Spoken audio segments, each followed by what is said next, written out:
Alberto manda saludos de azul. Acá está Demian mandando saludos también. Estoy en el tránsito escuchando, muy bien. Mejor escucharme a mí que escuchar ahora los programas deportivos. Bueno, hoy nos acompaña un poco el tema, bienvenidos a todos. Nos acompaña un poco el tema de qué tiene de especial Jerusalén y el Beit HaMikdash. Tal vez una pregunta que suena muy básica, pero, como se dicen, las cosas simples están las mayores profundidades, los mayores contenidos. Y esto es un poco lo que nos reúne hoy. Siempre nosotros estudiamos Mashiach Geulah porque el Rebbe dice que es el camino directo para tener la redención. Pero en estas semanas hay un énfasis especial en estudiar todos los temas relativos al Beit HaMikdash, no como una contemplación hacia el pasado, sino como una preparación hacia un futuro inmediato y promisorio, que es la construcción del tercer templo. Por eso es que tenemos que empaparnos con el tema para no estar tan perdidos así como santiagueños que llegamos a Capital cuando lleguemos a Jerusalén en los próximos minutos y tengamos que ver cómo es el funcionamiento del Beit HaMikdash, los Kohanim donde tienen que trabajar, los Levim, nosotros donde tenemos que sacar turnos, ¿sí? Así que está bueno saber cosas básicas. ¿Vieron cuando uno llega a un lugar aparentemente nuevo que pregunta, che, ¿cuáles son las atracciones de acá? ¿Esto qué es? ¿Acá quién caminó por acá? ¿De qué se trata esto? Entonces, bueno, esta es un poco la idea. Hay un lugar en la Torá bastante interesante que se suele estudiar en estos días, se llama el Hot Beta Bejirá, que son las leyes de la casa elegida, que es una de las formas de llamar al Gran Templo de Jerusalén.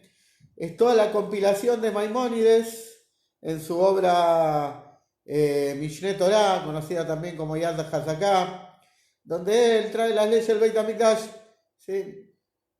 Como siempre decimos que el Shulchan Aruch por ahí es un libro más del Galut, porque nos habla nada más de las leyes actualmente que se pueden cumplir, pero cuando uno estudia Maimónides, estudia la totalidad del judaísmo, todos los temas, y por eso cuando uno estudia las leyes desde el Mishneh Torah, también estudia las leyes del Beit HaMikdash.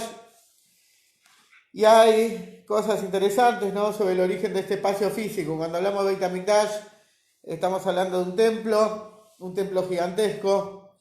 Estamos hablando de una ciudad especial, un sitio, Jerusalén, ¿sí?, que es la capital de Israel, una ciudad que ya dice mucho su nombre y todo su contenido, un espacio que ya era famoso incluso antes de que exista Israel en términos físicos o arriba del escenario de la creación, porque Israel existe siempre al estar adherido a la esencia divina, pero en términos físicos o de manifestación, este lugar ya era especial, como alguna vez estudiamos y vamos a releer un poquito el tema del Eben Hayetiah, la piedra basal de donde se constituyó toda la creación física.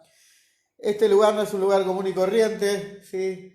Es también llamado con el nombre de Talpiot, porque es el monte a donde se dirigen todas las bocas, es la boca de entrada al cielo, es la ventana, la puerta de entrada al cielo. Por eso todas las plegarias, no importa dónde estemos ubicados, confluyen hacia ese lugar, hacia Jerusalén, más precisamente al monte del templo. Por eso está bueno saber este lugar que ya existió de forma oficial 2 veces y estamos esperando la tercera. Y como alguna vez estudiamos también, de alguna manera este lugar siempre estuvo intacto porque las cosas fundamentales y primordiales que lo componen están intactas, están salvaguardadas en esos túneles secretos que hay. Y como siempre cuento la historia de cómo le escribieron del Instituto del Templo al Rebbe para ver qué hacer cuando descubrieron en el año 80 que estaban guardadas todas las cosas. Pero vamos a ir un poco interesante, vamos a estudiar un poquito lo que dice Maimónides, cómo él ordena toda la legislación de la Torá en cuanto al templo. Él dice que es una mitzvah positiva hacer una casa para Hashem. ¿Sí? Esto el Yudí siempre tiene presente, esto es una mitzvah, hay que hacer una casa central para Hashem, donde se realizan las ofrendas, que realmente todas estas mitzvot se llevan una gran parte del judaísmo, y donde se realizan las festividades 3 veces al año. como está escrito, está en la Parshat Trumá, y nosotros lo asociamos en general al tabernáculo, al Mishkan. Me harán un santuario, y ya se explicó en la Torá que este santuario, llamado Mishkan, que también es un Mikdash, también es un santuario que hizo Moisés, fue temporal, porque ahí mismo dice que no vinieron ahora hasta la Najalá, no vinieron ahora hasta la herencia. Es decir, que este punto de encuentro del pueblo judío con su Padre Celestial, ¿sí?, sufrió toda una evolución, primero de forma temporal, como vamos a ver, como enseguida describe Maimónides. Este punto de encuentro primero se realizó en el Mishkan, y después, con el tiempo, cuando pudimos obtener nuestro lugar, Jerusalén, casi 440 años después de que entramos a Israel, recién ahí pudimos construir la casa Hashem. Pero se los voy a leer textual de Maimónides para que vean la riqueza del texto, la riqueza del contenido. Por cuanto que ingresaron a la tierra, el Mishkan que utilizaron durante 40 años en el desierto, lo establecieron en un lugar que se llamaba Gilgal durante 14 años. Esos 14 años, ¿por qué 14 años? Son los 14 años que tardó la generación de Josué, Yoshua, el sucesor de Moisés, en recuperar la tierra de los pueblos que la habían invadido y después repartirla. Desde allá, desde Gilgal, tras esos 14 años iniciales, el Mishkan se trasladó a Shiloh. Creo que la palabra Shiloh en general siempre está asociada a Mashiach. Es más, la Shin de Mashiach tiene que ver con Shiloh, y hay muchas también siglas, Rashei Tevot, iniciales, que tienen que ver con Shiloh, que tienen que ver con la redención, valores numéricos. Shiloh, un lugar más que importante en la historia. En Shiloh, al Mishkan que nosotros estudiamos en general en el libro de Shemot, la orden del Mishkan y la realización y la concreción del Mishkan, en Shiloh se le agregaron piedras a esa casa que se construyó, y se extendieron los tapices sobre el Mishkan, y no tenía techo. Es decir, si nosotros recordamos, el Mishkan, cuando estaba en el desierto, era un rectángulo que estaba rodeado por maderas, esas famosas maderas que estudiamos, esos Atzei Shittim, esas maderas que estudiamos siempre en las enseñanzas Bati Leganim. Pero cuando el Mishkan llega a Shiloh, que es el lugar donde más tiempo, vamos a ver, 369 años está el Mishkan en Shiloh, ahí se le agregó toda una construcción de piedras, las paredes eran de piedra. O sea que vamos viendo cómo hay una transición desde este hogar transitorio, de este hogar temporal, que es el tabernáculo, que es el Mishkan, hasta que llegamos a una casa definitiva, que es el Beit HaMikdash. Vamos viendo que hay un proceso, no es el mismo Mishkan. Y entre paréntesis, como alguna que otra vez estudiamos, el Mishkan, al ser una obra de Moisés, es eterno. El Mishkan tampoco se destruyó. El Mishkan va a estar presente en el tercer Beit HaMikdash. Vamos a poder observarlo, verlo como era. ¿Por qué? Porque todas las obras de Moisés son eternas, y el Mishkan también está salvaguardado en los túneles, ¿sí?, secretos de la superficie del monte del templo. Bueno, cuando murió Elí, ese Mishkan fue destruido y se trasladaron a Nob. Y ahí en Nob, interesantemente, ese Mishkan ya adquiere el nombre de Mikdash. Vemos ya hay una evolución en esa transición de cómo una casa temporal en el futuro se va a constituir en una casa definitiva. Cuando muere el profeta Shmuel, ese espacio sagrado es destruido. Y finalmente el cuarto lugar que ocupa la tierra de Israel, este Mishkan, que se originó en el desierto, es en Gibón, donde también es el Mikdash, y desde Gibón fue el traslado definitivo a lo que se llama también el Bet Olamim, la casa de las eternidades. Es una referencia al Beit HaMikdash. Y Maimónides nos comenta que el tiempo que estuvieron en Nob y en Gibón fueron en total 57 años. Por lo tanto, si sumás 57 más 369 más 14, te va a dar finalmente esos 440 años que el Mishkan se estuvo trasladando en la tierra de Israel. Por cuanto que se construyó el Mikdash en Jerusalén, ¿sí? Todos sabemos, el rey David pacificó el país, pero está escrito, Dam la Rob Shafachta, le dice a Hashem, derramaste mucha sangre. Entonces la construcción del Beit HaMikdash quedó para su hijo Shlomo, ¿sí? Porque paz hubo en sus días, por eso se llama Shlomo, un nombre asociado a la paz. Y por cuanto que se construyó ahí en Jerusalén, quedaron prohibidos todo el resto de los sitios para hacer en ellos una casa para Hashem y realizar ofrendas. Es decir, por fin, 480 años después de la salida de Egipto, ellos salieron de Egipto en el 2448, menos 1312, 480 años después, en el año 2928, se concreta esta mitzvah, que tan relacionada está con el tema de Mashiach, ¿sí? Porque este es uno de los requisitos del Mashiach, la construcción del gran templo. Y dice Maimónides, Ben Sham, Baile, Dorei, Adorot, Ela, Birushalayim, Bilbat. Desde que se construye, se cumple la mitzvah en el lugar específico que Hashem eligió, donde mismo el versículo dice, en el lugar que te voy a determinar, ahí lo vas a construir. Cuando se construye ahí, ese lugar queda santificado para todas las generaciones. Y es el monte que nosotros conocemos también como el monte de Moriah, que es otra de las identificaciones. Vamos a ver que en el conocimiento divino no, las cosas no tienen solo un nombre, ni siquiera Hashem tiene un solo nombre. Y este monte, que nosotros llamamos el monte del templo, es el que cuando hablamos de Abraham, Isaac y la Quedá, es llamado el monte de Moriah, que Moriah tiene la misma raíz que la palabra Torah, Orá, Morá, que tiene que ver que es el lugar donde sale la enseñanza. Como todos sabemos que en el Beit HaMikdash era el lugar de alojamiento del Sanedrín, de ahí salían las decisiones, ¿sí? Las respuestas y las directivas más importantes del pueblo judío. Como está dicho, Vayomer David Zeu Beit Hashem Elohim Beze Mizbeach Leolal Israel. Como dijo David, David fue el que recuperó, compró el lugar, ese espacio estaba en manos de un Yebusí, de un Jebuseo, y a pesar que le correspondía al pueblo de Israel y a David, para que no haya ningún tipo de, vamos a decir, de perturbación y de problema, es uno de los lugares que se compraron, ¿sí? Hay 3 lugares que se abonaron cash en efectivo, a pesar de que nos correspondían, para reafirmar nuestra propiedad, y ellos son justamente este espacio del monte del templo. Lo compró el rey David. Se compró también Hebrón y se compró Shechem, donde cansan los restos de Yosef, ahí en Shechem.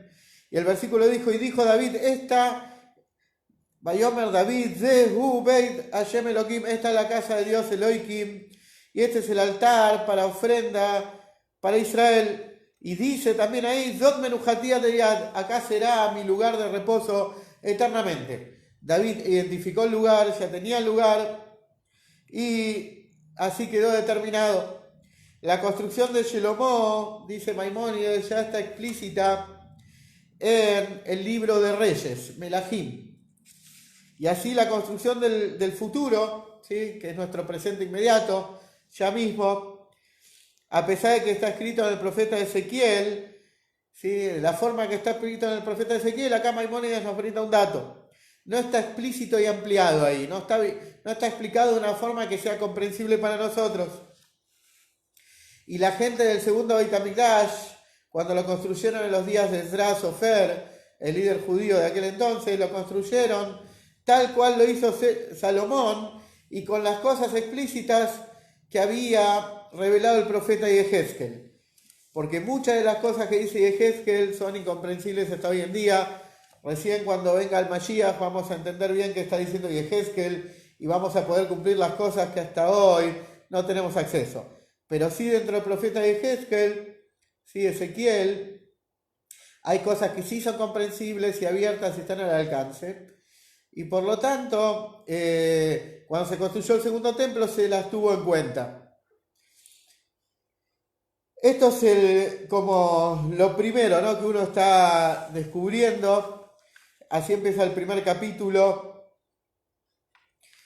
Y el primer capítulo nos va a hablar de todas las, vamos a decir, de todas las cuestiones que hay en el templo, que vale la pena leerlo, pero yo quiero saltar un poquito al segundo capítulo para que nos ubiquemos geográficamente, como si pondríamos Google Maps, ¿sí? Y buscamos exacto el lugar. Entonces, y después vamos a volver al primero. Una de las cosas más importantes, tal vez trascendentales, que ya lo nombramos e implícitamente se lleva casi la mayoría de las tareas en el Beit HaMikdash, es el Mizbeach, el altar, el espacio donde se realizan las ofrendas, que ocupa un lugar preponderante. Entonces, por eso yo me salté un poquito después para volver atrás, porque esto también nos va a dar un panorama geográfico y nos va a dar también información sobre este lugar más que especial, ¿sí? Al que nos estamos refiriendo. El altar, su lugar es Mejuvam Beyoter, exactísimo sería, totalmente exacto, y no se lo cambia de lugar nunca. Si no lo puedes correr un poquito para allá, un poquito para acá, no, tiene una precisión altísima el tema del altar, donde tiene que estar. Y ahora vamos a ver por qué. Así dice el versículo, Israel, este es el altar para ofrenda, Olá, se llama Olá porque era la ofrenda que se quemaba toda para Israel. Y en el Mikdash, en ese espacio fue donde fue atado Isaac, nuestro padre, en el evento que se conoce como la Quedá, como está escrito, Lech Lecha el Eretz Moriah, ve para ti a la tierra de Moriah. Acá no solo llama Ara Moriah, monte Moriah, sino la tierra de Moriah. Y está escrito en el libro de Crónicas, Vayahel Shlomo Libnot et Beit Hashem Yerushalayim, Beara Moriah Asher Nirele David Avihu, Asher Echim Bimkom David Begorem Ornana Yebusi. Dice que en el libro de Crónicas, que es un libro que es de los Getubim, de los agiógrafos, que trae toda una recopilación de datos históricos, con cambios sutiles que muchas veces dan un agregado a las explicaciones de los versículos o los hechos que los vemos en otros libros del Tanaj. Está escrito, y comenzó Salomón a construir la casa de Hashem en Jerusalén, en el monte Moriah, que le fue visto a David, se le fue revelado o visible a David su padre, que él preparó el lugar, etc. Y ahí dice, hay una tradición en manos de todos, Umasoret Beyat Akol, es decir, que nos llegó por tradición, generación tras generación, los siglos tras los siglos, que el lugar donde construyó David y Shlomo el altar en ese almacén del Jebuseo, es el lugar donde Abraham construyó el Mizbeach, el altar, y ató Isaac ahí. Todos sabemos la historia, la 10ª prueba que tuvo Abraham, la más terrible, sanguinaria, entregada a su propio hijo. Y ahí ese lugar es exactamente donde es el altar del Beit HaMikdash, no es poca cosa.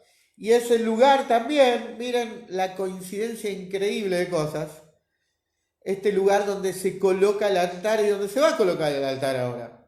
Es el lugar donde Shebanabo Noach, el Yatzam es el lugar donde construyó Noach, ¿sí? Cuando Noach salió del arca, es el lugar donde se puso a construir, a desarrollar su vida.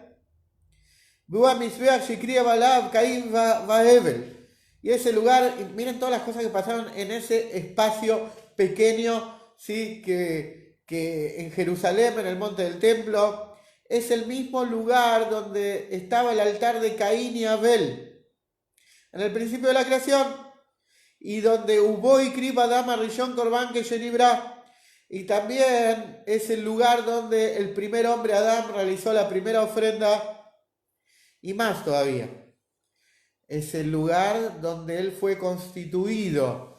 ¿Vieron cuando leemos en la Torá que Adán se llama, a nivel terrenal y humano, se llama Adán porque fue hecho de la tierra? Adán, desde el punto de vista espiritual, por supuesto, se llama así porque viene de Adamel, el León, de que nos parecemos, tenemos una semejanza al Creador, pero desde el punto de vista terrenal, básico, Adán fue creado de la tierra de ahí, ¿no? Aunque se tomó tierra de todas partes del mundo, básicamente desde ese lugar específico fue hecho Adán, fue formateado el hombre. Dijeron los sabios, Adán y Meconca para Tony Bra. La persona fue creada en el lugar de su expiación. Miren lo que es esto, ¿no? Qué metáfora, qué concepto. Pleno Beit HaMikdash, lugar donde está exacto el altar, el lugar de expiación, ¿sí? Aunque el altar muchas veces puede ser visto cuando uno estudia.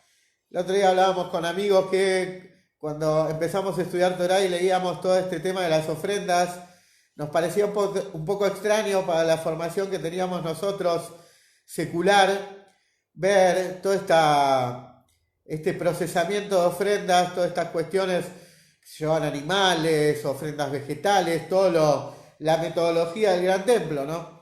Cuando uno seguía estudiando y básicamente llegaba a los escritos del hasidismo, uno podía empezar a tener respuesta de todo esto. Porque cuando nosotros empezamos a estudiar esto nos llamaba la atención, más que nada que todo el funcionamiento del Beit HaMikdash está en el Sidur todos los días, a la mañana antes que empiezan las plegarias, antes de empezar el famoso Alabat Hashem o Dul Hashem, hay toda una lectura de cómo era todo el sistema operativo del Beit HaMikdash, del Gran Templo. Y uno leía que se llevaba una ofrenda así, un animal así, un incienso así, y más de uno teníamos preguntas y cuestionamientos diciendo, pero Dios nos permita, llegábamos a pensar que parecían ritos indígenas, cuestiones extrañas. ¿Qué es esto? Pero a medida que avanzamos en el estudio y seguimos cada día sumando estudio y progresando, no solo vemos que son mitzvot de la Torá, sino como estudiamos en el hasidismo, el altar era un gran procesador de materia. Como siempre se estudia que hace 30 años terminó el procesamiento de la materia, lo que se llama Avodat HaBirurim, la tarea de refinación de la existencia. Y el Beit HaMikdash realmente fue un gran procesador de materia a lo largo de los siglos, que existió el primero y el segundo, y también el Mishkan. Como siempre cuento, que si bien estamos acostumbrados a esta oscuridad existencial, sí, que ya desde que se entregó la Torá son 3.333 años, de esos 3.333 años que tenemos de historia oficial como pueblo judío, no siempre fue como ahora, en esta oscuridad patética, en este ocultamiento donde Hashem nos hace travesuras, nos hace bullying, nos juega a las escondidas. Hubo 410 años del primer templo, que fue el momento de mayor revelación, donde Hashem decía, hola, soy Hashem, acá estoy. Habían 10 milagros, como leemos el Pirkei Avot. Había un segundo templo que duró 420 y hubo un Mishkan que duró 480. Es decir que hubo bastante tiempo en la historia, 1310 años, de esos 3300 que hubo luz, hubo revelación. Pero básicamente, cuando uno estudia el Beit HaMikdash, vemos que esos 13 siglos que duró, esos 1310 años que hubo una gran procesadora de materia, de refinación, para rescatar todas esas chispas de divinidad que estaban dentro de la materia. Y habíamos estudiado que el lugar del Mizbeach, del altar, tenía que ser muy exacto, milimétrico. ¿Y cómo sabían? Imagínense, volvieron los muchachos desde Babilonia, 3 años después del milagro de Purim, llegaron a Jerusalén, tuvieron el permiso, un Mishkan que se había suspendido, un Beit HaMikdash que se había suspendido unos tantos años antes, que había habido esperanza y se habían iniciado las obras, pero después se suspendieron en esa declaración de Ciro. Llegaron los muchachos al monte del templo, ruinas, pastizales, yuyos, vieron con un lugar que queda abandonado. ¿Cómo hicieron para encontrar el lugar del altar? Estamos diciendo acá que el lugar del altar tiene que ser exacto porque ese lugar pasaron cosas, se creó el hombre, este primer hombre realizó ofrendas, Caín, Abel, Noaj empezó otra vez, la sociedad, la humanidad la empezó ahí en el monte del templo, vimos que pasaron cosas, Abraham e Isaac, la Quedá. Los muchachos llegaron ahí, ¿no? Al monte de Moriah. ¿Cómo sabían exacto dónde era que había que colocar el altar? Bueno, esta pregunta la va a contestar Maimónides en los futuros renglones. Entonces, dice así, 3 profetas subieron con ellos desde el exilio. Se refiere, ¿sí?, al segundo templo, porque en el primero el rey David dejó todo demarcado de una forma precisa. El rey David fue el transmisor de la Torá de su generación. Pero cuando hablamos del segundo templo, que ya llegamos maltrechos desde Babilonia, el pueblo de Israel sufrió mucho esos 70 años. ¿Cómo identificaron el lugar? Maimónides dice directamente, obteniendo los datos de la Torá oral, 3 profetas subieron con ellos desde la Gola, desde Babilonia, desde el imperio persa, donde estaban los judíos. Uno de los profetas atestiguó dónde era el lugar del altar, exacto. Otro profeta atestiguó las medidas, ¿sí? Y otro atestiguó que podían realizar todas las ofrendas a pesar de que todavía no estaba construido. ¿Por qué? Porque ellos llegaron, ¿sí? En el 3000, el segundo Beit HaMikdash empezó a funcionar en el 3408. Pero llevó su tiempo ponerlo en funcionamiento y en estado óptimo y desarrollar su construcción bien. Lo primero que se instaló fue el Mizbeach. Por eso uno de los tres profetas dio esa autorización, ese testimonio de que ya con el altar ubicado en el lugar exacto, después de que los 2 profetas anteriores, uno atestiguó cuál era el lugar exacto y el otro cuáles eran las medidas, el tercer profeta dijo, bueno muchachos, podemos empezar a traer korbanot. Más que interesante el tema, ¿no? Del segundo templo. Bueno, ahora que les conté un poquito de la historia de esto, vamos a volver otra vez al capítulo 1. Los mareé un poco.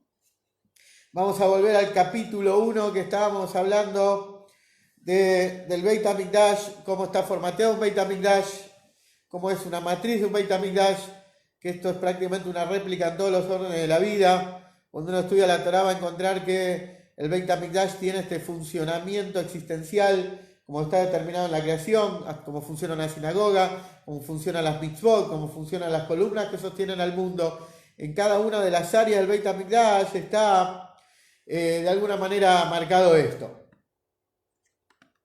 Entre paréntesis, el otro día estaba leyendo, hace muchos años había encontrado una historia de un emperador romano que se llamaba Julián, ¿sí? O Juliano, así lo llamaban. Y mirando el otro día los libros, vi que a Juliano, los libros de historia, escritos por toda la perversión histórica de los que ganan, como esa famosa frase, la historia la escriben los que ganan, los perversos que ganan, a Juliano lo llaman Juliano el Apóstata. La verdad que me sorprendió, pero enseguida me acordé un poco de la historia.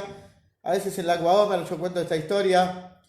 Juliano era un emperador romano que tenía sus inquietudes, es decir, más allá de que de los emperadores romanos no tenemos un feliz recuerdo de ninguno, ¿sí? Toda su vida fue, en cuanto a la relación con el pueblo judío, no fue nada positivo desde ellos, pero en este emperador Juliano, que está alrededor del siglo IV, Juliano el Apóstata, más o menos por ahí, Juliano tenía inquietudes y tenía en algún lugar algo aproximado a lo que nosotros llamamos honestidad espiritual, honestidad del conocimiento. Y él empezó a indagar el judaísmo, empezó a profundizar, eran los primeros tiempos del cristianismo que empezaba sangre y fuego a imponerse, pero Juliano empezó a tener buena relación con los judíos, hasta que increíblemente él en el medio del siglo IV, estamos hablando tiempo de devastación, ¿no? Porque ya habían pasado las guerras judeo-romanas, la de la destrucción del templo, la de Bar Kokhba, la que fue en el siglo III. Es decir, prácticamente ya muy poquita gente viviendo en las peores condiciones, muy poquitos Yudim viviendo en las peores condiciones en Jerusalén, en la tierra de Israel. Pero Juliano da la orden de, judíos, son poquitos, construyan el gran templo. Construyas el gran templo. Yo veo que esto es central para ustedes, en la vida de ustedes. Bueno, la verdad que más allá de la iniciativa y de cierta honestidad espiritual de Juliano el Apóstata, y ahora entienden por qué los libros lo llaman el Apóstata, porque los historiadores cristianos de aquella época no podían tolerar que un emperador romano busque la verdad y les arruine el negocio, y es más, todavía quiera construirles el gran templo. Pero bueno, como todos sabemos, no tuvo ese emprendimiento, no tuvo éxito, por eso estamos acá y cada uno en su casita, sin Beit HaMikdash todavía, porque el emprendimiento de Juliano no funcionó, pero pasó de todo. Finalmente hubo un terremoto, imagínense, todos saben que Israel está, Dios no permita, está en una zona sísmica, y hubo un terremoto y eso terminó de acabar con el emprendimiento, pero un poco les quería contar, por eso encontramos en la historia, porque eso lo llaman Juliano el apóstata, porque el mundo no pudo soportar el amor a Israel. Imagínense hoy en día, un cantante, alguien famoso, empieza a hablar a favor de Israel, toda la izquierda internacional lo sale a demonizar. Acá me pone Maxi, no, el apóstata Maxi. Bueno, se parece a otra palabra, según uno de los participantes de esta clase. Bueno, entonces, ¿cuál es el punto? Que fue un intento de construcción del Beit HaMikdash frustrado, pero un dato anecdótico. Les decía que el Beit HaMikdash, lo fundamental, dice Maimónides, es hacer un edificio dentro del Beit HaMikdash que se llama Kodesh, ¿sí? El área sagrada, ¿sí?